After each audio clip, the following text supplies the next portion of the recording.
দয়াময়, আমাদের তো কেউ নেই, ঘরে আছে রাধা মাধব, তাকে সেবার জল দেওয়ার জন্য একখানি সন্তান দাও। করজোড়ে মানত করছেন, মানসিক করলেন। ঠিক সেই সময় জগবন্ধুর আশীর্বাদের ফুল একখানি সনিতা দেবী করে এসে পড়লেন, হাতে এসে পড়েছে। তাহলে সন্তান বাবার জন্য মানত করতে এসে যদি ফুল একখানি হাতে পায়, মনে মনে আনন্দ হবে, তাহলে আশীর্বাদ পেয়েছি। তা না হলে ফুলটি আসবে কেন? সেই আশীর্বাদের ফুলটিকে একেবারে যত্ন করে অঞ্চলে বেঁধে নিয়ে সনিতা দেবী ঘরে আসলেন।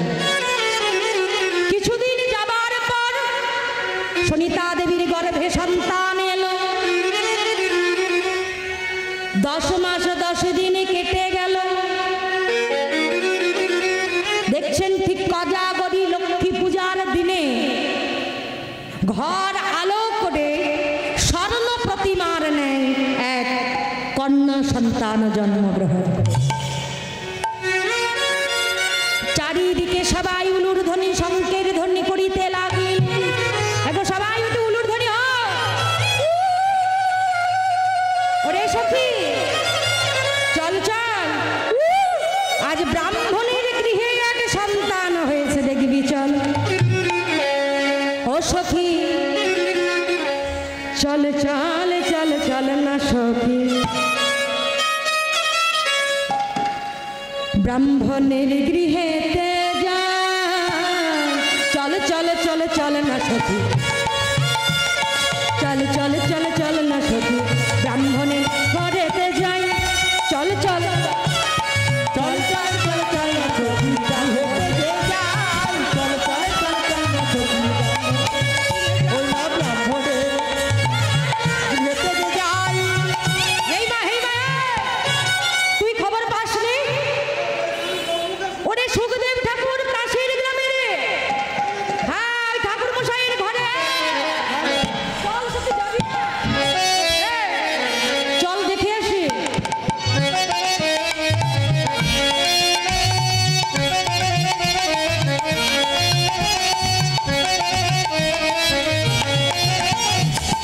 চলো চলো, সবাই মিলে দেখতে গিয়ে দেখছে, ও মা,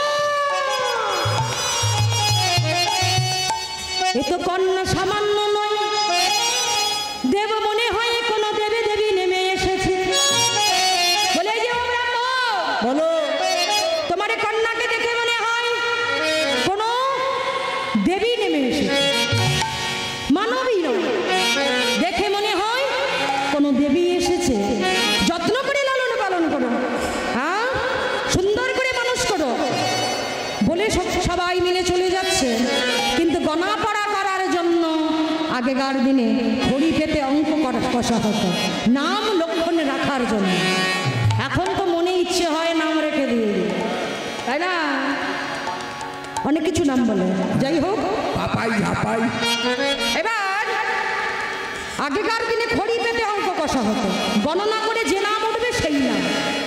ওরে খড়ি পাতি অঙ্ক কষি গণিতে লাগেল, খড়ি পাতি অঙ্ক কষি গণিতে লাগিল, খড়ি পাতি অঙ্ক কষি গণিতে লাগিল, খড়ি পাতি অঙ্ক কষি গণিতে লাগিল। এ মেয়ে সা ব্রাহ্মণ, এ শোনো হে ব্রাহ্মণ, বলি এ মেয়ে সামান্য নহে, শোনো হে ব্রাহ্মণ।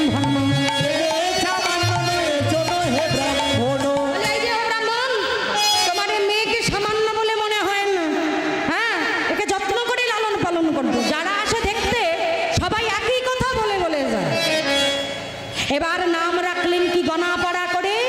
শোনো ঠাকুর মশাই, আমরা গণনা করে এর নাম রাখলাম পদ্মাবতী।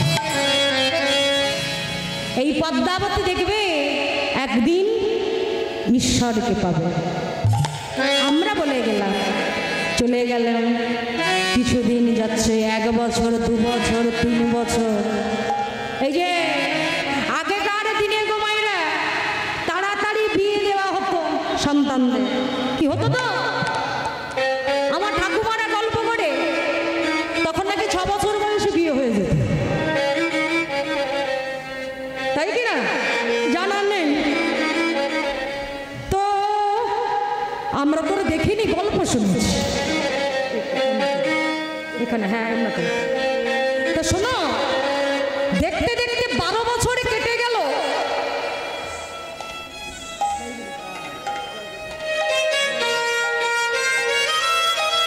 যখন 12 বছর কেটে গেল তখন সুখদেব ঠাকুর মনে মনে করছে, হ্যাঁ গো, কন্যা তো আমার বড় হয়ে গেছে, বিয়ে দিতে হবে।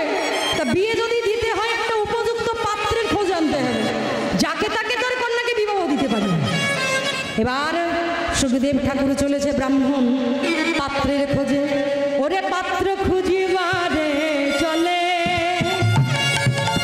দেশ দেশান্তরে,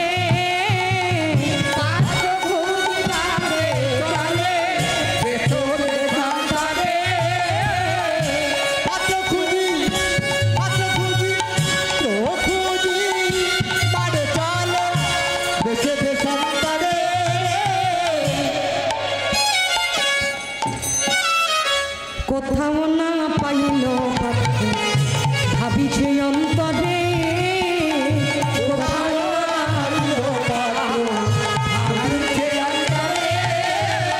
ও মাইরা, পিতা তার যাত্রার সঙ্গে তার কন্যাকে বিবাহ দিতে পারে না, তাই না? দেখাশোনা করে যদি বিয়ে হয় উপযুক্ত পাত্র চাই, কিন্তু উপযুক্ত পাত্র যদি না পাওয়া যায় তাহলে বিয়ে কি দেওয়া যায়? বিষণ্ণ বদনে ঘরে ফিরে এসেছে, পাত্র পাইনি, কি করবে? এবার ঘরে ফিরে এসে রাধা মাধব আছে ঘরে, রাধা মাধবের কাছে গিয়ে বলছি, ওগো রাধা মাধব,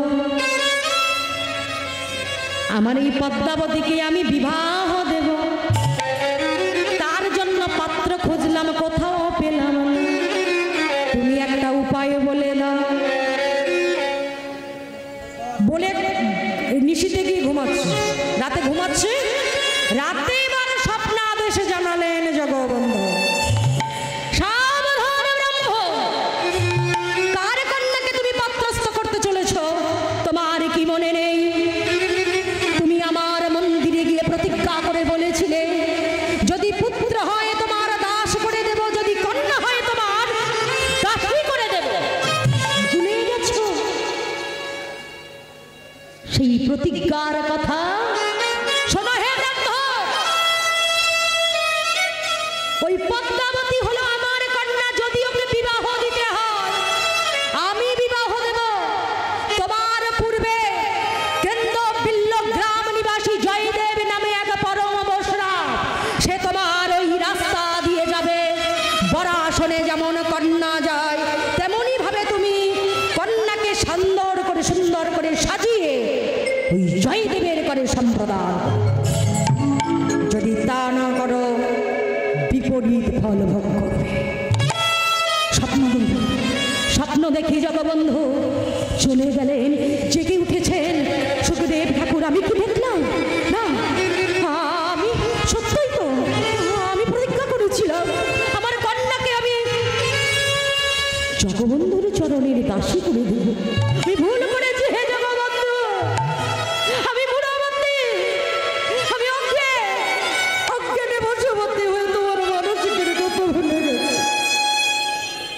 আমায় ক্ষমা করে দাও হে জগবন্ধু, আমারে ক্ষমা করে দাও হে জগবন্ধু। এদিকে কেন্দ্র বৃল্ল গ্রাম নিবাসী জয়দেবীর কথা যে বললে, তার দশাটি কেমন দেখো। পিতার নাম ভজদেব ঠাকুর, মায়ের নাম বামা দেবী। ওই ভজদেব ঠাকুর আর বামা দেবীর হয়েছে বিষচিকার। আগেকার দিনের কিন্তু এখন যেমন তড়াঘড়ি করে ঔষধ পাওয়া যায়, তখনও পাওয়া যেত না। তখন হতো না, আগেকার দিনে কলেরা ছিল তো, তাতে অনেক লোক মৃত্যু হতো না। বিষচিকা রোগে আক্রান্ত হয়ে একই শয্যায় জয়দেবীর পিতা এবং মাতা দুজনেই একই সঙ্গে মারা গেল। জয়দেব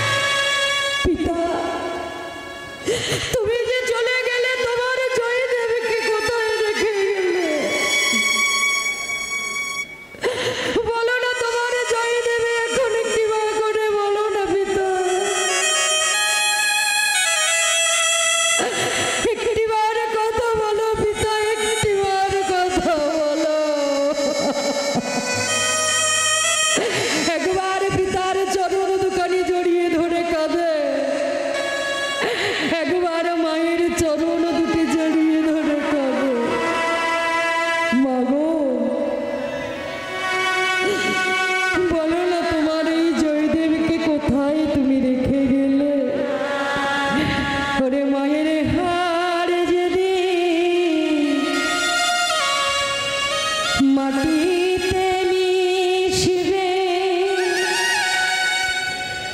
মাটি হতে বলে আমার বাচ্চা কোথায় রবে মায়ের হাড়ে যেবে মাটি হতে বলে বাচ্চা পিতা তো সহ্য করতে পারে কিন্তু মাতা সহ্য করতে পারে না। মা যদি মাটির নিচেও যায় তাও সন্তানের মঙ্গল কামনা করে যায় যে আমার সন্তান ভালো থাকে। মায়ের হাড়ে যেবে মাটিতে মিশবে মাটি হতে বলে আমার বাচ্চা কোথায় রবে মায়ের হাড়ে যদি মাটিতে রহিবে মাটি হতে যদি বাচ্চা কোথায় রবে আমি দুধের বার শুধিতে পারিলাম না মনে ছিল বড় বাসনা আমার মনে ছিল বড় বাসনা মনে ছিল বড় বাসনা মনে ছিল বড় বাসনা হস্তে জয়দেব মায়ের চরণ দুটি জড়িয়ে ধরে বলছে মা তোমার এই জয়দেব কোথায় যাবে তুমি বলে দাও। পিতা মাতা ছাড়া তো জয়দেব কিছু চেনে না কিছু জানে না। তুমি বলো এখন তোমার জয়দেবের কি হবে। পাড়া প্রতিবাসী গান বলছে জয়দেব কাঁদিস না মারা যখন গেছে সদ্গতি করতে হবে। চারজনে নিয়ে জয়দেবের পিতা মাতাকে শ্মশান ঘাটে নিয়ে চলেছে। বল হরি হরিবোল হরি বল হরি হরিবোল হরি বল হরি। হরিবোল হরি শ্মশানে নিয়ে গেছে চিতা সাজিয়েছে পিতা মাতাকে তুলেছে। জয়দেব হাতে করে আগুন নিয়েছে মুখাগ্নি করবে বলে। এমন সময়ে জয়দেবের পিতা আসছে। আহা জয়দেবের কাকা নিরঞ্জন গোস্বামী আসছে। জয়দেব ছুটতে ছুটতে আসছে জয়দেব এই জয়দেব বলে এই দাঁড়ালো এর হ্যাঁ বলছিলাম কি শোন মুখাগ্নি তুই পড়ে করবি আগে আমার কথা শোন। কি হয়েছে কাকা বলো। বলি শোন তোর পিতা আমার কাছ থেকে 500 টাকা নিয়েছিল।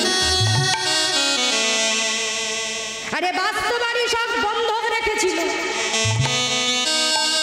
তা তুই তো জানিস তোর পিতা ধার্মিক ছিল। তুই যদি সেই টাকা না শোধ করিস তাহলে তোর পিতার স্বর্গধামে যেতে পারবে। হ্যাঁ মারা গেছে তো আত্মা তো শান্তি পাবে না। তবে হ্যাঁ একটা উপায় আছে কি জানিস যদি তুই এই দলিলে সই করে দিতে পারিস তাহলে একটা ব্যবস্থা হয়। কাকা তুমি তো জানো আমার কাছে টাকা নেই। আমি শ্মশানে এসেছি নগরে নগরে ভিক্ষা করেছি। নগরে নগরে ভিক্ষা করে আমি পিতা মাতার সদ্গতি করতে এনেছি শ্মশানে। আর আমি 500 টাকা কেমন করে দেব। শোনো যদি তোমার দলিলে সই করিলে আমার পিতা মাতা মুক্ত হয় ঋণ পরিশোধ হয় তাহলে দাও দাও কাকা ওই দলিলে আমি সই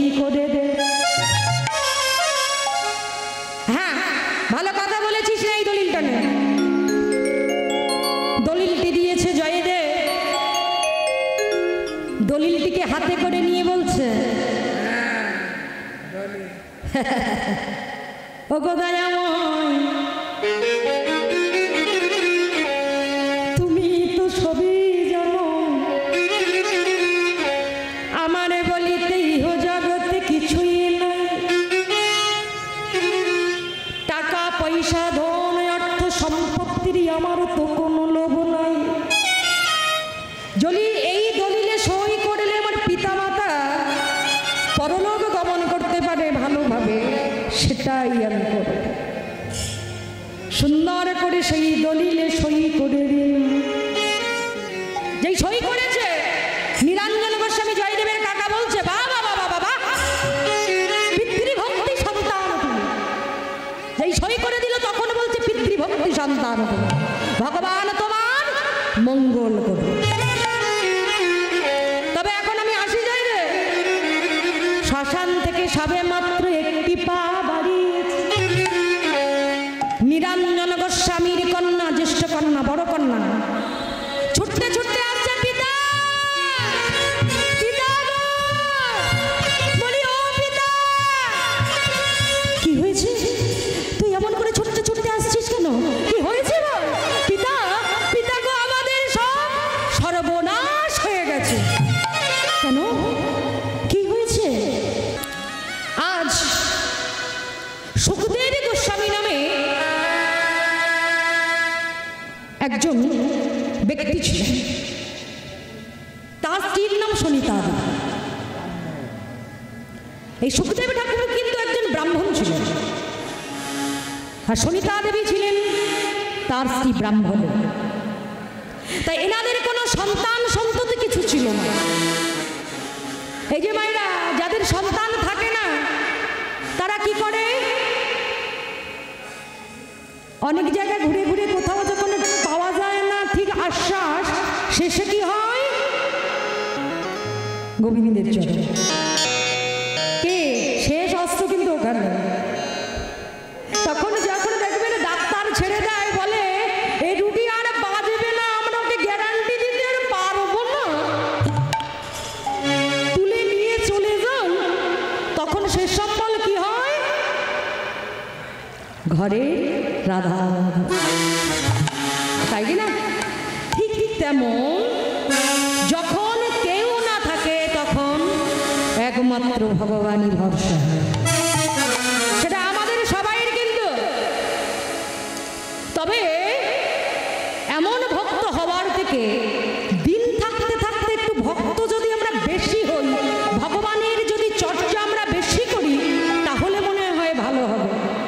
কেন বলছি? ছোট্ট করে করে একটু বলে যাব, না বললে তো হয় না, অল্প করে একটু বলবো।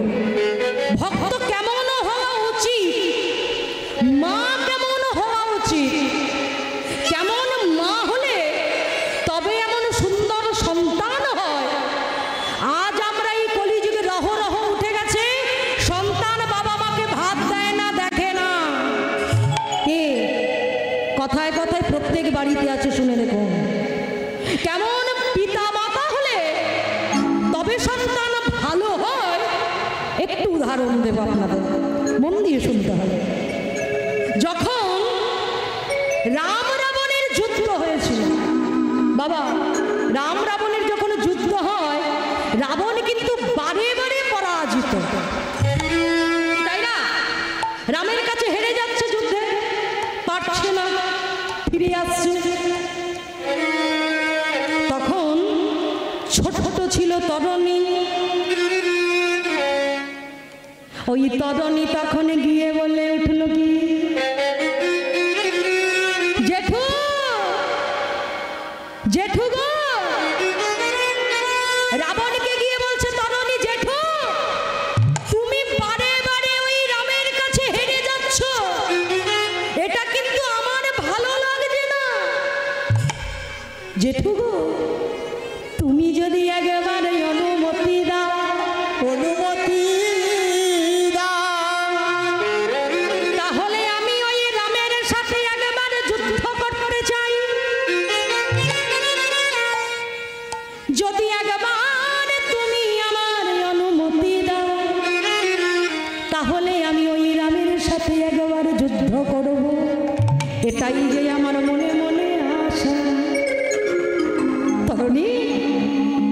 বলছে, তরণী তুই তো ছোট্ট, তুই কেমন করে পারবি ওই রামের সাথে যুদ্ধ করতে? না না বাবা, এমন কাজ করিস না, আমি তোকে অনুমতি দিতে পারবো না, তুই যাস না। যেটুকু দাও না অনুমতি, আমি একবার যেতে চাই, যুদ্ধ করতে চাই। তা বেশ, যা, বারে বারে বলছিস যখন অনুমতি দিলাম, তুই রামের সাথে গিয়ে যুদ্ধ করে আয়। তবে শোন, আমি তো অনুমতি দিলাম, কিন্তু তোর ঘরে যে বসে আছে তোর মা জননী, একবারে গিয়ে তার কাছে অনুমতি নিয়ে আয়। অনুমতি নিয়ে আয় রে। তোর যে হতভাগিনী মা জননী ঘরে বসে আছে,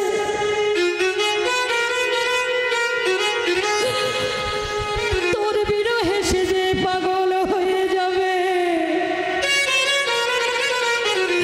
একটিবার তার কাছে তুই অনুমতি নিয়ে আয়। ওই ছোট্ট তরুণী ছুটতে ছুটতে চলেছে, মা, মা গো, বলি ও মা, মা গো শোনো না, বলছি কি ও মা, মা গো তুমি আমাকে সুন্দর করে সাজিয়ে দেবে মা, আমি ওই রামের সাথে যুদ্ধ করব। তরুণী, তুই যাবি রামের সাথে যুদ্ধ করতে? হায় হায় বাবা, হায় তরুণী, হায়, আজ তোকে আমি এমন করে সাজাবো না, স্বয়ং ভগবান রামচন্দ্র পর্যন্ত তোর দিকে তাকিয়ে থাকবে, এমন করে তোকে সাজাবো। আয় আয় তরুণী, আমার কাছে আয়। তরুণীকে কাছে নিয়ে, তরুণীকে কাছে করে নিয়ে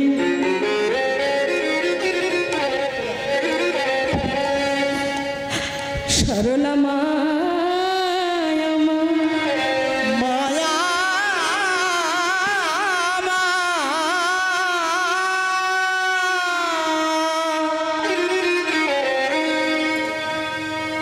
সুন্দর করে তরুণীকে সাজাতে লাগলে,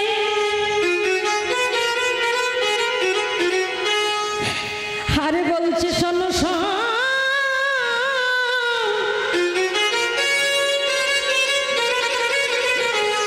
ওরে ওরে তরুণী রে, ওরে তরণী রে।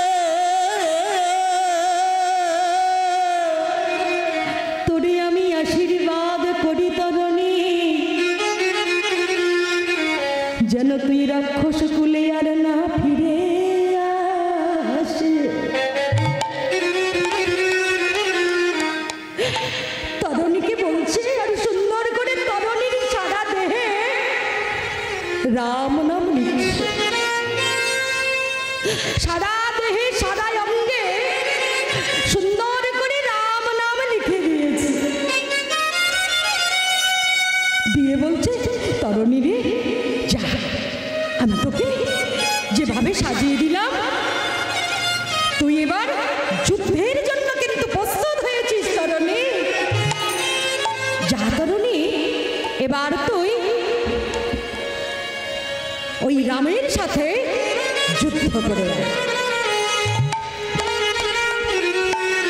তরুণী আমার যুদ্ধের বেশে প্রস্তুত হইলেন, হয়ে মায়ের চরণে প্রণাম করেছে। মায়ের চরণে প্রণাম করেছে।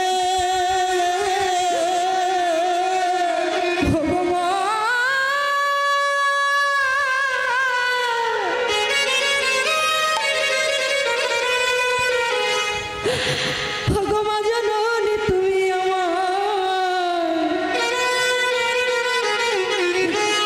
তুমি আমার আশীর্বাদ দাও মাগো,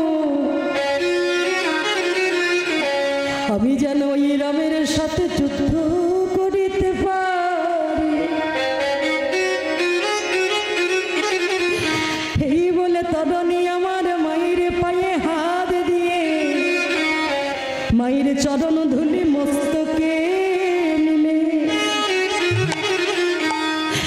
মস্তকে নিয়ে আস্তে আস্তে রাবণের কাছে চলেছে। গিয়ে বলছে, জেঠু জেঠু জেঠুকে দেখো না, আমি যুদ্ধের বেশে কেমন সেজেছি।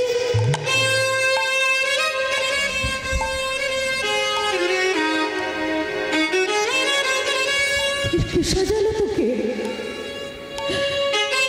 এমন করে তোকে কে সাজালো? কেন? আমার মা যে আমাকে সাজিয়ে দিয়েছে। ওরে তরণী রে, ওরে তরণী রে, তোর মা যদি আমার থেকে ছোট না হতো, আমি তোর মায়ের পায়ে হাত দিয়ে প্রণাম করিতাম। এমন ভাবে যে তোকে যুদ্ধের বেশে সাজিয়েছে। রাবণ মনে মনে বলছে, ওগো প্রভু গো,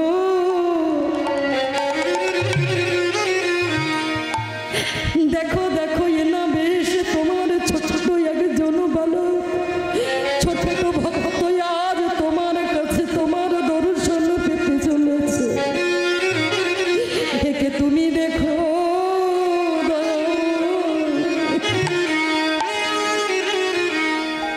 রাবণ বড় শত্রু, উপরে অন্তরে তো রয়েছে তার ভক্তি অগা রামের জন্য। বলছে, জেঠু আমি কি সেজে ফেলেছি? দেখো আমি কি তৈরি, দেখো না আমি ঠিক আছে। হ্যাঁ বাবা, আয় আয় তরুণী। বেশ জেঠু, তাহলে আমি আসি। বেশ, যুদ্ধের বেশে সেজে এবার তরণী চলেছেন রামের কাছে যুদ্ধ করুন। মুখে বলছেন কি, জয় রাম শ্রীরাম, জয় জয় রাম। আস্তে, জয় রাম শ্রীরাম, জয় জয় রাম, জয় রাম শ্রীরাম, জয় জয় রাম, জয় রাম শ্রীরাম, জয় জয় রাম, জয় রাম শ্রীরাম, জয় জয় রাম, জয় রাম শ্রীরাম, জয় জয় রাম। জয় রাম শ্রীরাম, জয় জয় রাম, জয় রাম শ্রীরাম, জয় জয় রাম, একটু উলুধ্বনি, একটু শঙ্কর ধ্বনি হবে তো? জয় জয় রাম, জয় রাম শ্রীরাম, জয় জয় রাম, জয় রাম শ্রীরাম, জয় জয় রাম, জয় রাম শ্রীরাম, জয় জয় রাম।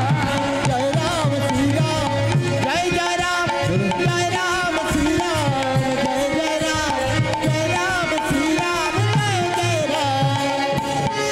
চলেছেন মুখে রাম নাম বলছেন, রাম নাম বলতে বলতে চলেছেন রামের কাছে। জয় রাম শ্রীরাম, জয় জয় রাম, জয় রাম শ্রীরাম, জয় জয় রাম, জয় রাম শ্রীরাম, জয় জয় রাম, জয় রাম শ্রীরাম, জয় জয় রাম, জয় রাম শ্রীরাম, জয় জয় রাম, জয় রাম শ্রীরাম, জয় জয় রাম। হে রাম! রামের সম্মুখে গিয়ে তরুণী দাঁড়িয়েছে। হে রাম, আমি যুদ্ধের জন্য প্রস্তুত। তুমি কি চাও আমার সাথে যুদ্ধ করতে? দেখো হে রাম, আমি যুদ্ধ করতে যাই তোমার সঙ্গে। রামচন্দ্র তাকিয়ে দেখলে, কে এই বালক? এই ছোট্ট বালকটি কে? এ আমার সঙ্গে যুদ্ধ করতে চায়, যার সারা দেহে সারা অঙ্গে লেখা রয়েছে রাম নাম। কে? হে রাম! রামচন্দ্র ভয় পাচ্ছে, আমার সাথে যুদ্ধ করতে ভয় পাচ্ছে। হে রাম, এসো হে রাম, আমি প্রস্তুত তোমার সঙ্গে যুদ্ধ করার জন্য।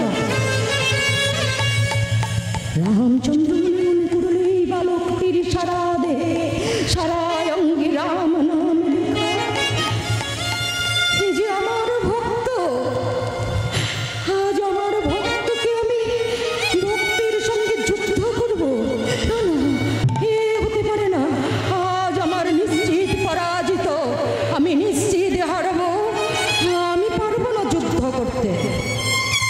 পাশে দাঁড়িয়ে রয়েছেন বিভীষণ। প্রভু, একে তুমি ব্রহ্মাস্ত্র বলে? না না না না না, কি বলছো তুমি? হ্যাঁ, একে ব্রহ্মাস্ত্র বলে প্রভু। তা না হলে হবে না। না, ভুল বলো না।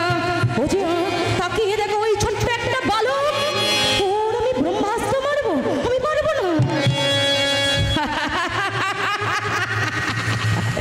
রাম ভয় পাচ্ছে, যুদ্ধ করতে আমার সঙ্গে।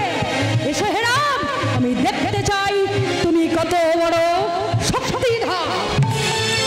এসো হে রাম, তরণী যুদ্ধ করার জন্য প্রস্তুত। জয় রাম শ্রীরাম, জয় জয় রাম, জয় রাম শ্রীরাম, জয় জয় রাম, জয় রাম শ্রীরাম, জয় জয় জয় রাম শ্রীরাম, জয় জয় রাম, জয় রাম শ্রীরাম, জয় জয় রাম, জয় রাম শ্রীরাম, জয় জয় রাম, জয় রাম শ্রীরাম, জয় জয় রাম, জয় রাম শ্রীরাম, জয় জয় রাম, জয় রাম শ্রীরাম, জয় জয় রাম, জয় রাম শ্রীরাম, জয় জয় রাম, জয় রাম শ্রীরাম, জয় জয় রাম, জয় রাম শ্রীরাম, জয় জয় রাম। রাম এসো, আমি তৈরি, যুদ্ধ করবো তোমার সঙ্গে। কি বলছি বলো? যুদ্ধ করবে আমার সঙ্গে? বিভীষণ বলে উঠল, প্রভু, ওকে তুমি ব্রহ্মাস্ত্র প্রহার করো। আমি বলছি ওকে ব্রহ্মাস্ত্র প্রহার করো। বারবার বারবার যখন বলছে, প্রভু রামচন্দ্র ব্রহ্মাস্ত্রটি নিক্ষেপ করলে তরণীর মুন্ডটা কেটে মাটিতে গড়াগড়ি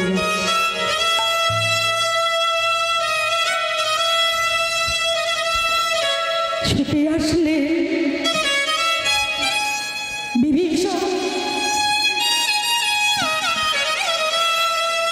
কাটা মুন্ডটাকে বুকের মধ্যে জড়িয়ে ধরলে।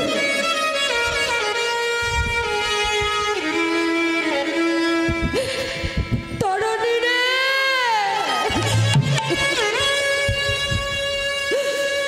খোকারে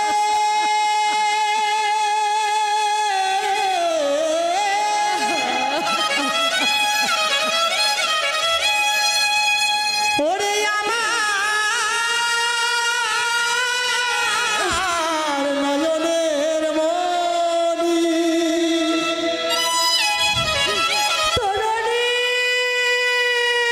তোরে কি হলো রে? আমি কেমন করে সহিব রে? আমার এ প্রাণ ধৈর্য মানে না। ওরে তরণী, তরণী রে, তরণী,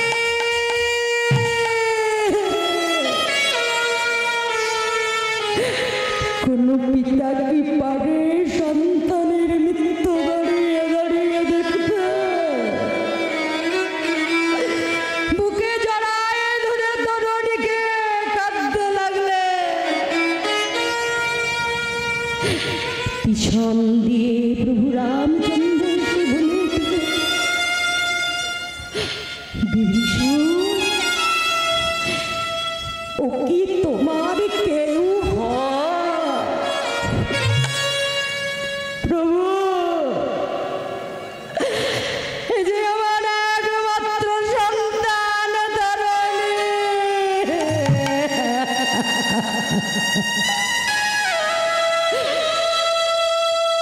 আগে বললে না কেন?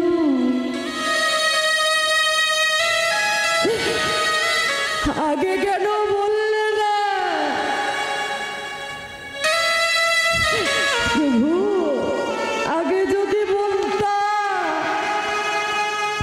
তাহলে আমার ছোট্ট সন্তানকে যে উদ্ধার পেত না। সেই তরণীর কাটা মুন্ডটা তখনও রাম নাম বলছে।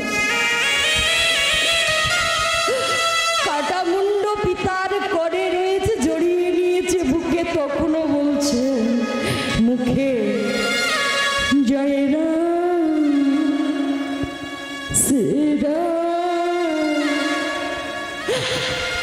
জয় জয় রাম জয় রাম শ্রীরাম জয় জয় রাম জয় রাম শ্রীরাম জয় জয় রাম। প্রভু রামচন্দ্র বলে উঠল, রে তরুণী, তোর এই মৃত্যুর সময় তুই মুখে সুবল বলে বলছিস, সুবল বলছিস। সামনে দাপর যুগে তুই হবি আমার প্রিয় সখা, মরম সখা সুবল। তোর মৃত্যুর সময় মুখে সুবল ফুটছে, তাই তুই আমার প্রিয় সখা সুবল হবি। নিতাই গৌর হরি বল। মরণের সময় ভগবানকে ডেকে যাচ্ছে। এরা হলেন ভক্ত। এমন ভালোবাসা থাকা চাই ভগবানের প্রতি, এমন মাও হওয়া চাই, তবে এমন সুন্দর সন্তান হয়। তাই আজ সুখদেব ঠাকুর তার স্ত্রী সনিতা দেবীকে বলছে, সনিতা, আমাদের তো কোনো সন্তান সন্ততি নেই। শুনেছি শ্রীক্ষেত্রে জগন্নাথ দেবের মন্দিরে গিয়ে জগবন্ধুর কাছে গিয়ে যদি মানত করি, মানসিক করি, কি গো মায়েরা, আমরা বলি না মানত করে রাখি তো, হে ভগবান এই বিপদ থেকে উদ্ধার করে দাও, তাহলে আগের বছর মৎসবের সময় বড় দেখে একখানি মানুষ হবে। কি বলি না, মানত করে থাকি তো। সুখদেব ঠাকুর আর সনিতা দেবী বলছে, চলো আমরা শ্রীক্ষেত্রে জগন্নাথ দেবীর কাছে যাব,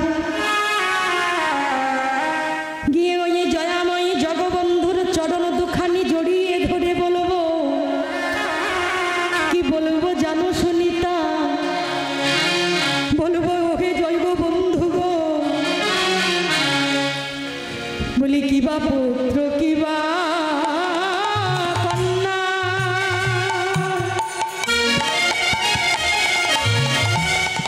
একই যদি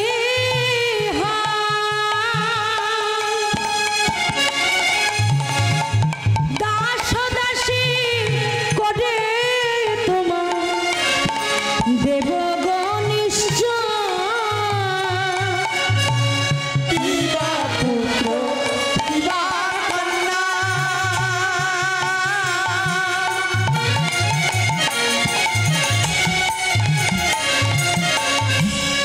একই যদি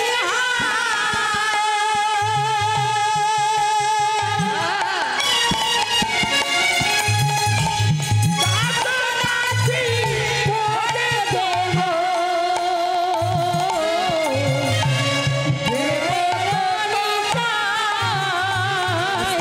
কি বলছেন, কিবা পুত্র কিবা কন্যা, একজন যদি হয়, নয় পুত্র হোক নয় কন্যা হোক, একজন যদি হয় তোমার চরণে সন্তান হলে তোমার দাস করে দেব, আর যদি কন্যা হয় তোমার দাসী করে দেব।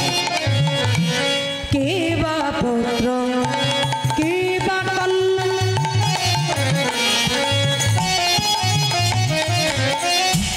হ্যাঁ কই যদি হয় দাস দাসী করে তোমার দেবগণ নিশ্চয়, কিবা পুত্র কিবা কন্যা,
ওগো জগ বন্ধু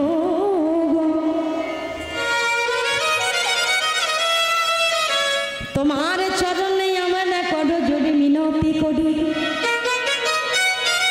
সুখদেব ঠাকুর সনিতা দেব স্বামী স্ত্রী দুজনে গিয়ে জগবন্ধুর চরণে বলছে, হে জগবন্ধু, যদি সন্তান হয় দাসী করে দেব, আর সন্তান না হলে দাসী করে দেব।